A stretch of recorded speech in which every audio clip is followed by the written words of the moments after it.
It was supposed to be the perfect getaway, a cozy cabin in the woods, tucked away from the noise of the city, with a hot tub and a view of the stars.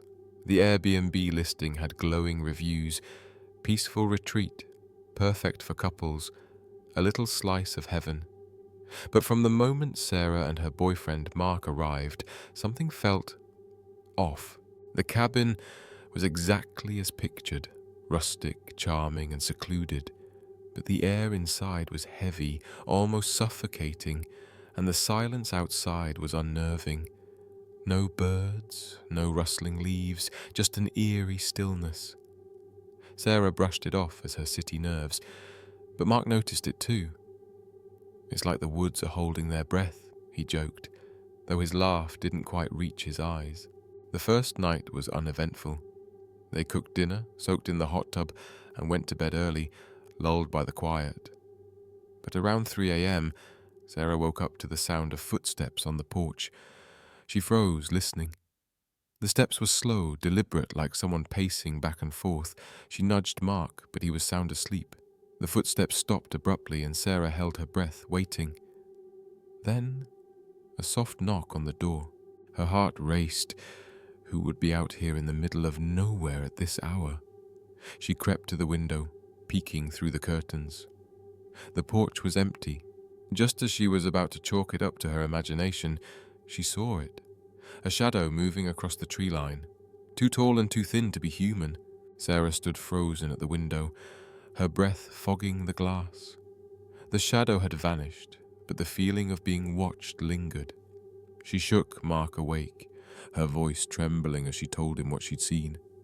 He groaned, half asleep, and mumbled, "Probably a deer or something. Go back to bed." But Sarah couldn't sleep. She lay there staring at the ceiling, listening for any sound. The cabin was silent again, but the air felt heavier, like the walls were closing in. Eventually, exhaustion pulled her under. The next morning, Mark was his usual cheerful self, making coffee and teasing her about her overactive imagination. Sarah tried to laugh it off, but the memory of the shadow gnawed at her. She decided to explore the property, hoping to shake the unease. The cabin was surrounded by dense woods, and the listing had mentioned a hiking trail nearby. Maybe some fresh air would help. As she walked around the back of the cabin, she noticed something strange. The ground was soft from recent rain, and there, pressed into the mud, were footprints. They were large, much larger than hers or Mark's, and they led from the tree line to the porch and back. Her stomach dropped. She followed the trail, her heart pounding, until she reached the edge of the woods. There, partially hidden by underbrush, was a small weathered doll. Its face was cracked, one eye missing, and its dress was stained with dirt. It looked ancient, like it had been there for years. Sarah picked it up, her fingers trembling. The doll felt cold, almost damp, and she quickly dropped it back into the dirt. She turned to call for Mark, but as she did, she noticed something else. Carved into the trunk of a nearby tree were 2 words, jagged and uneven. "Leave now." Sarah stumbled back from the tree, her heart racing. The words, "leave now," seemed to pulse in her vision, as if they were alive. She spun around, half expecting to see someone, or something, watching her from the shadows. But the woods were still, silent and empty. She ran back to the cabin, bursting through the door and startling Mark, who was flipping pancakes in the kitchen. "Sarah, what's wrong?" he asked, his smile fading as he saw her pale face. "There's something out there," she gasped, clutching the counter to steady herself. Footprints, a creepy doll, and a tree with words carved into it. It said, "Leave now." Mark frowned, setting down the spatula. "Okay, let's not freak out. Maybe it's just some kids messing around, or a prank from the last guests." "Kids? Out here? Mark, we're miles from anything." Sarah's voice rose, her fear turning to frustration. "Something isn't right. I felt it the moment we got here." Mark sighed, running a hand through his hair. "All right, let's check it out together. But if it's nothing, you owe me an extra pancake." They grabbed flashlights and headed back to the tree. The footprints were still there, clear and undeniable. Mark knelt to examine them, his expression growing serious. "These are weird. They're too big and the stride is too long. like someone or something was running. Sarah pointed to the doll still lying in the dirt. Mark picked it up, turning it over in his hands. "This thing looks like it's been here forever," he muttered. "But why would someone leave it here?" Then they saw the tree. The words "leave now" were even more unsettling in the daylight, the cuts deep and jagged, as if made in a hurry or in anger. Mark reached out to touch the carving, but Sarah grabbed his arm. "Don't, it feels wrong." As they stood there, a cold breeze swept through the woods, rustling the leaves and sending a shiver down Sarah's spine. The air seemed to grow heavier, and for a moment she thought she heard a faint whisper, like someone calling her name. She turned to Mark, but he was staring past her, his face pale. "Sarah," he said slowly, "do you see that?"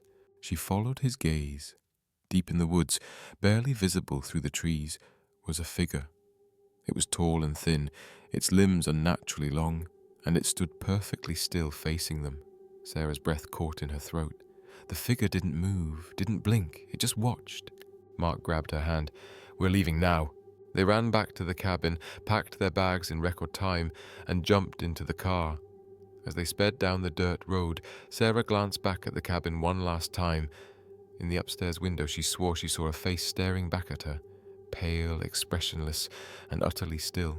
Sarah couldn't shake the image of the face in the window. It haunted her as they drove away, the cabin disappearing into the trees behind them.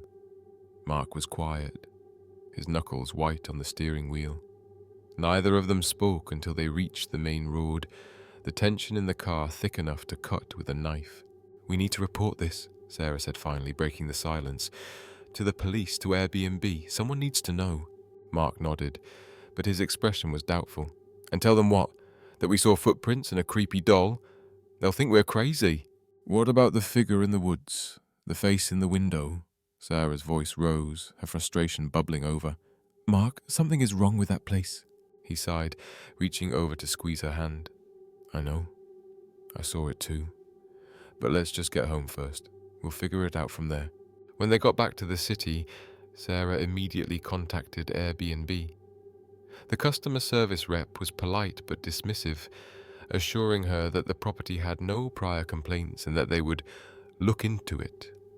Frustrated, Sarah turned to the internet, searching for any mention of the cabin or its history. What she found made her blood run cold. Buried in an old forum thread was a post from 5 years ago. A user described staying at a cabin in the same remote area and experiencing strange occurrences, footsteps at night, a feeling of being watched, and a shadowy figure in the woods. The post ended abruptly, with the user writing, "We left in the middle of the night. Something lives there. Don't go back." Sarah scrolled further, her heart pounding. Another user commented, sharing a local legend about the area. Decades ago, a reclusive man had lived in the woods, rumored to have kidnapped travelers who wandered too close to his property. He was never caught, and his cabin was eventually abandoned. Some believed his spirit still lingered, guarding the land.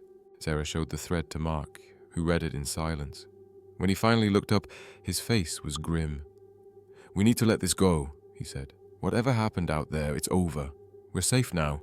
But Sarah couldn't let it go. That night, as she lay in bed, she heard it again. The sound of footsteps, slow and deliberate, pacing outside her apartment. She froze, her breath catching in her throat. The footsteps stopped, and then came the knock. Soft but unmistakable. She didn't answer the door.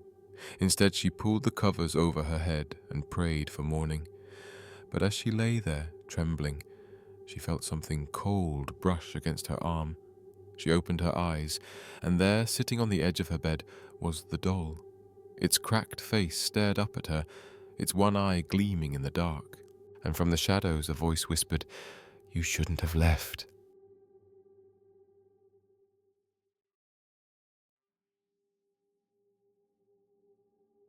When Emma booked the historic townhouse for her solo writing retreat, she thought it was perfect. The Airbnb listing boasted vintage charm, a cozy library, and a quiet neighborhood, exactly what she needed to finish her novel. The photos showed elegant furniture, tall windows, and a spiral staircase that looked like it belonged in a fairy tale. The only odd detail was a single sentence buried in the house rules. The door at the end of the second-floor hallway must remain locked at all times. Emma didn't think much of it. Old houses had quirks, and she wasn't one to snoop. But when she arrived, the townhouse felt different. The air was thick, almost oppressive, and the shadows seemed to stretch longer than they should. The host, a middle-aged woman named Margaret, greeted her with a tight smile and a quick tour.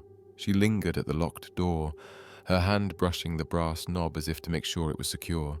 "Remember," Margaret said, her voice low, "this door stays locked. No exceptions." Emma nodded, though the warning sent a shiver down her spine. She tried to shake it off, telling herself it was just her writer's imagination running wild. But as the day turned to night, the house seemed to come alive. The floorboards creaked when no one was there, and the wind outside sounded like whispers against the windows. That first night, Emma woke to the sound of scratching. It was faint but persistent, like nails dragging against wood. She sat up in bed, her heart pounding. The noise was coming from the hallway. She grabbed her phone, using it as a flashlight, and crept to her door. The scratching stopped the moment she opened it. The hallway was empty, but the air was icy. She shone her light toward the locked door at the end of the hall. The brass knob glinted in the beam, and for a moment she thought she saw it twitch, as if someone on the other side was testing it. Emma slammed her door shut and locked it, her hands trembling. She told herself it was just the house settling, just her mind playing tricks. But deep down, she knew something was wrong. The next morning, Emma tried to convince herself it had all been a dream. The scratching, the icy air, the doorknob, it had to be her imagination. She made coffee in the quaint kitchen, the sunlight streaming through the windows, and told herself she was being ridiculous. Old houses made noises. That's all it was. But as she sat at the writing desk in the library, her focus kept drifting to the locked door. It was strange, wasn't it?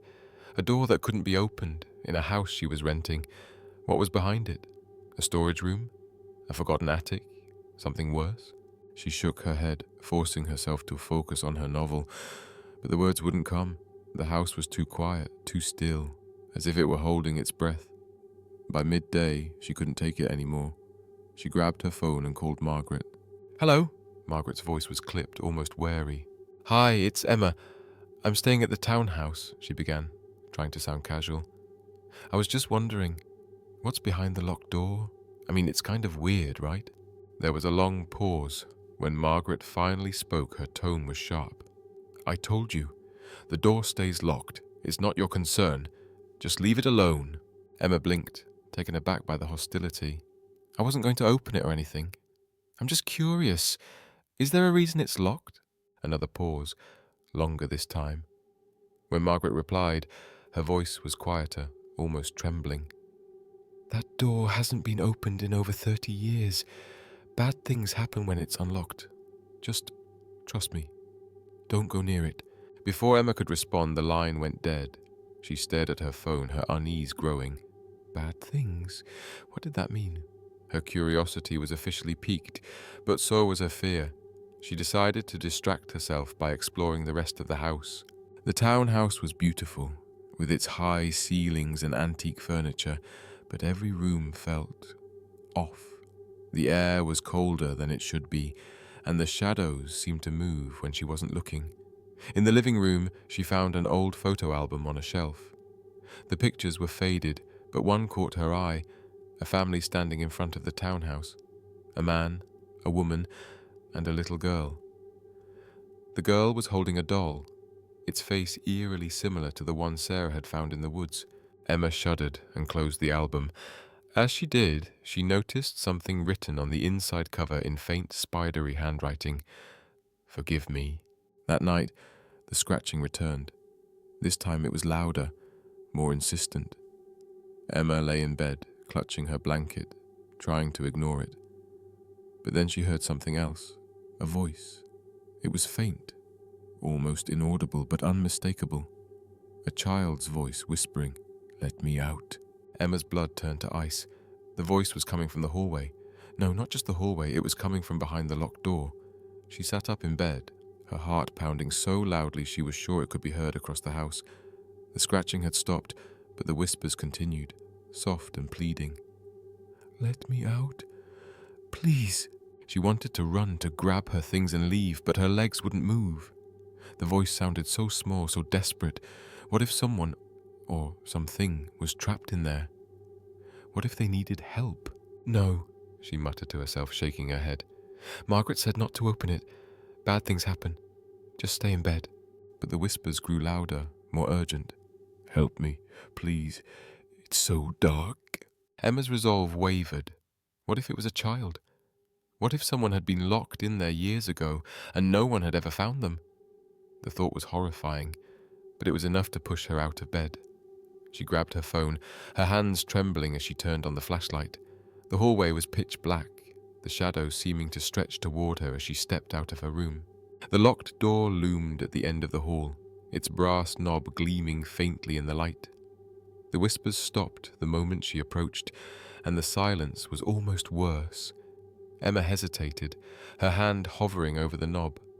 Margaret's warning echoed in her mind. Bad things happen when it's unlocked. But then she heard it again, a soft, choked sob. It sounded so real, so human. She couldn't just walk away. "Hello?" she called, her voice shaking. "Is someone in there?" No response. Just silence.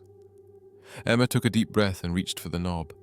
It was cold, unnaturally so, and it didn't turn at first. She jiggled it, and with a loud click, the lock gave way. The door creaked open slowly, revealing a narrow staircase leading down into darkness. The air that rushed out was frigid, carrying with it the faint smell of damp earth and something metallic. Emma shone her light down the stairs, but the beam didn't reach the bottom. The steps were steep and uneven, the walls lined with peeling wallpaper. "Hello?" she called again, her voice echoing into the void. Still no answer. She took a step forward, then another, her phone's light trembling in her hand. The stairs groaned under her weight, and the air grew colder with each step. At the bottom, she found herself in a small, windowless room. The walls were bare, the floor covered in a thick layer of dust. In the center of the room was a single chair, and on it sat the doll from the photo album. Emma's breath caught in her throat. The doll's head was tilted to the side, its one eye staring directly at her. Its mouth was stitched into a faint smile, but the expression was anything but friendly. She took a step back, her foot hitting something on the floor. She looked down and froze. It was a bone, small, fragile, unmistakably human. Emma stumbled back, her scream caught in her throat. The bone lay at her feet, pale and brittle, and as her flashlight swept the room, she saw more of them, scattered across the floor, partially buried in the dust. Her mind raced, trying to make sense of what she was seeing. This wasn't just a storage room, it was a tomb. The whispers started again, louder now, echoing off the walls.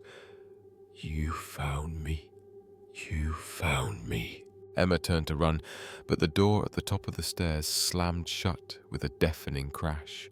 She froze, her breath coming in shallow gasps. The light from her phone flickered, and for a moment she was plunged into darkness. When it came back on, the doll was no longer on the chair. It was standing at the foot of the stairs, its head tilted, its stitched smile somehow wider. Emma's hands shook so badly she almost dropped her phone.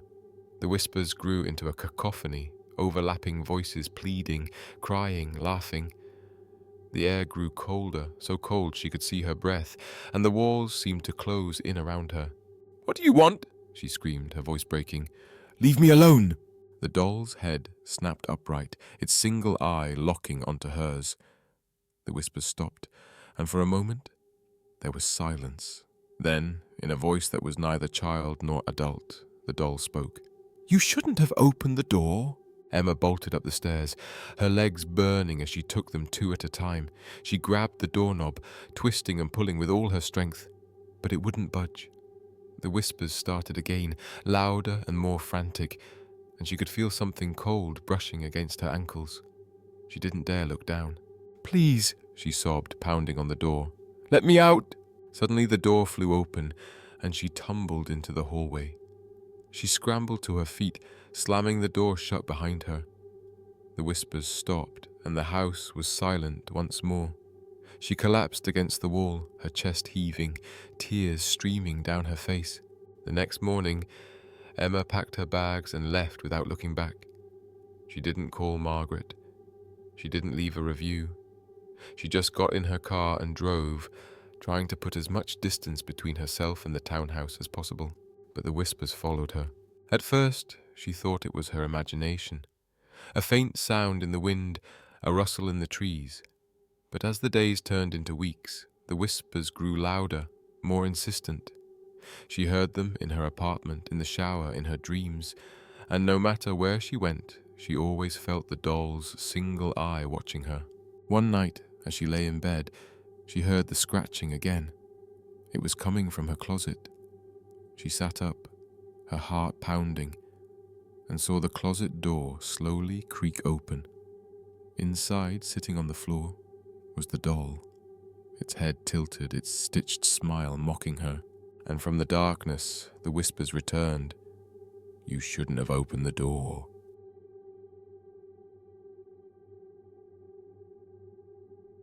When Claire booked the lakeside cabin for a weekend getaway with her friends, she thought it would be the perfect escape.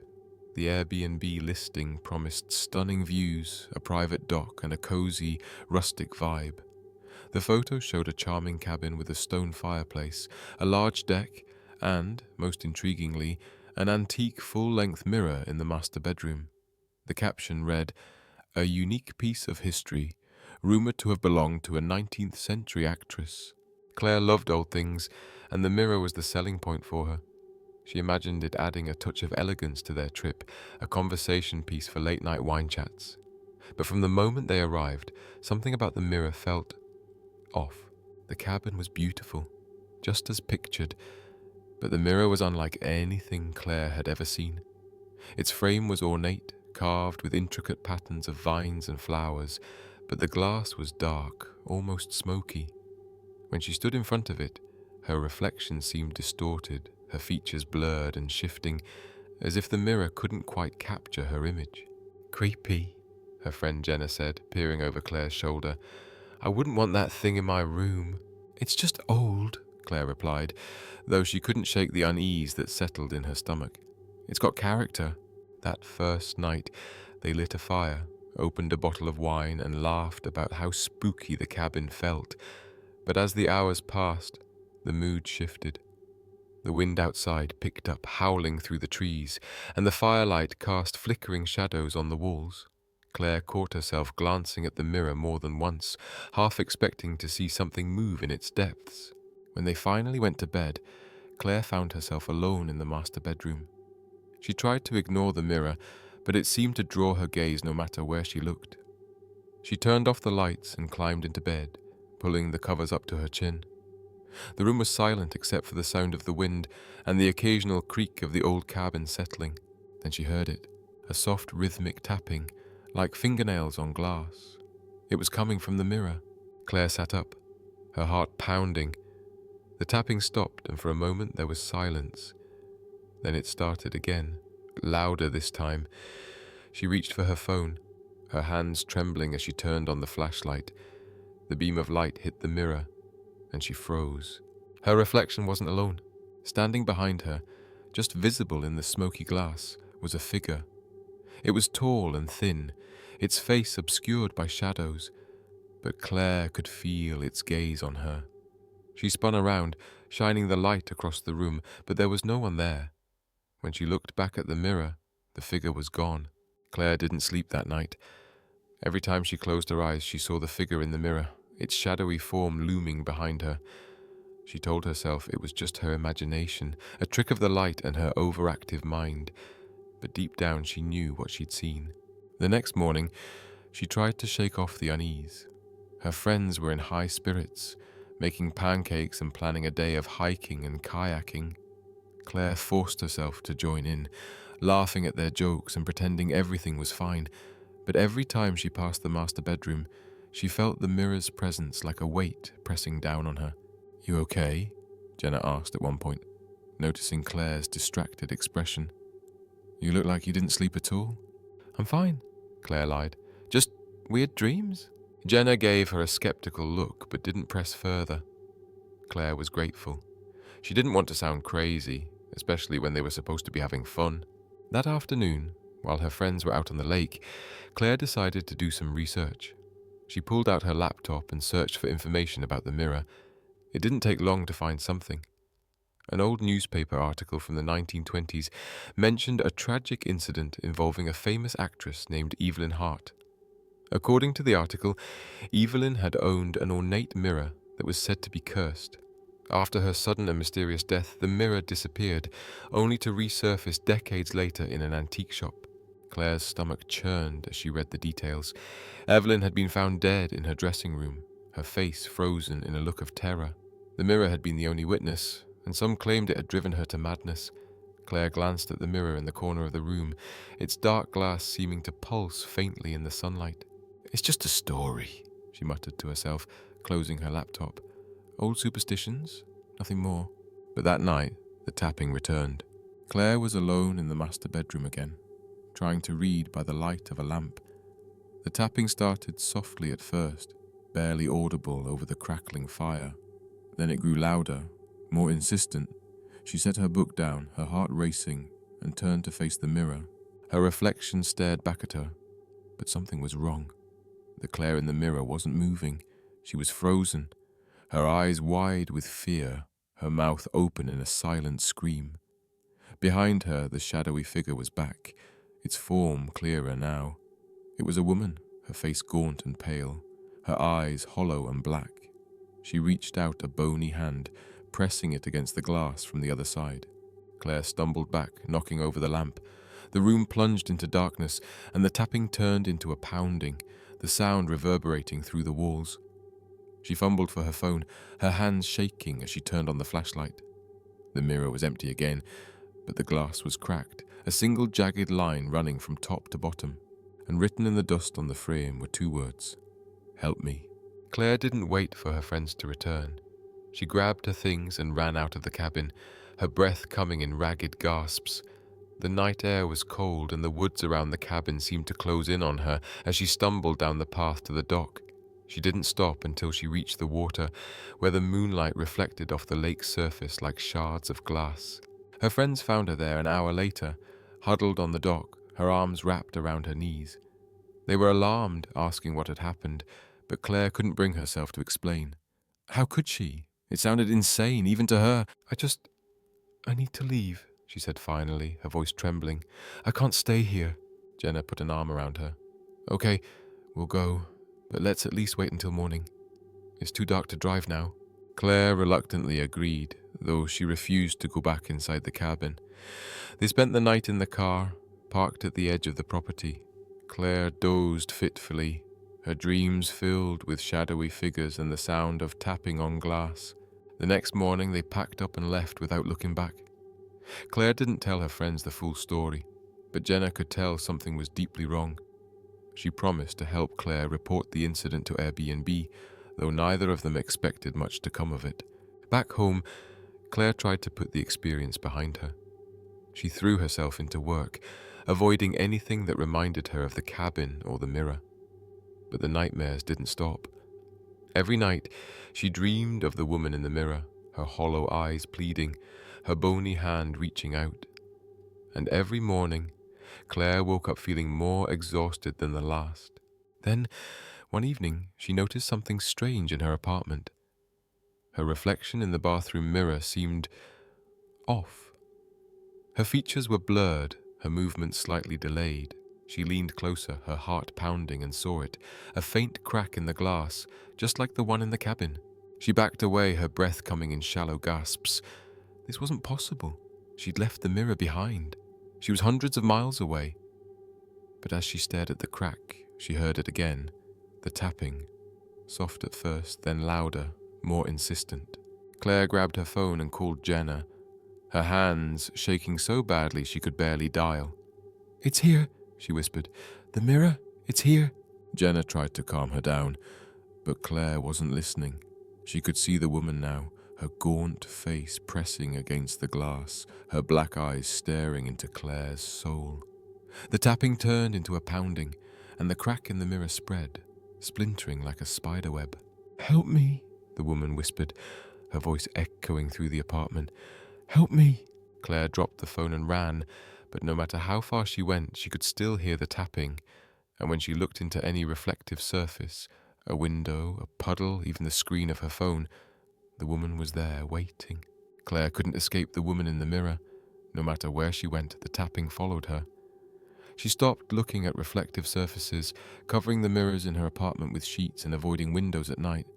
But the woman's voice grew louder, more desperate, until it was all Claire could hear. "Help me, free me." Exhausted and terrified, Claire decided she had to confront whatever was haunting her. She drove back to the cabin, her hands gripping the steering wheel so tightly, her knuckles turned white. The place looked exactly as she'd left it, the mirror still standing in the master bedroom, its cracked glass reflecting the dim light. Claire approached it slowly, her heart pounding. The woman was there, her face pressed against the glass, her hollow eyes filled with a strange mix of sorrow and malice. "What do you want?" Claire demanded, her voice shaking. "Why are you doing this to me?" The woman's lips moved, but no sound came out. Instead, Claire felt the words in her mind, cold and sharp like shards of ice. "I was trapped, just like you." Claire's breath caught. "Trapped? By who?" The woman's face twisted in anger, and the tapping turned into a deafening pounding. The mirror shook, the cracks spreading until the glass looked like it might shatter. Claire stumbled back, but the woman's voice echoed in her head, louder and more insistent. "Break the mirror. Free me." Claire hesitated. What would happen if she broke it? Would the woman be freed, or would something worse be unleashed? But the pounding grew unbearable, and Claire knew she had no choice. She grabbed a fireplace poker from the living room and swung it at the mirror with all her strength. The glass shattered, shards raining down like glittering tears. For a moment there was silence. Then the air grew cold, and the shadows in the room seemed to come alive. The woman's form materialized in front of Claire, her gaunt face inches away, her black eyes filled with triumph. "Thank you," she whispered, her voice like the wind through a graveyard. "Now it's your turn." Claire tried to scream, but no sound came out. She felt herself being pulled forward, her body dissolving into smoke and shadow.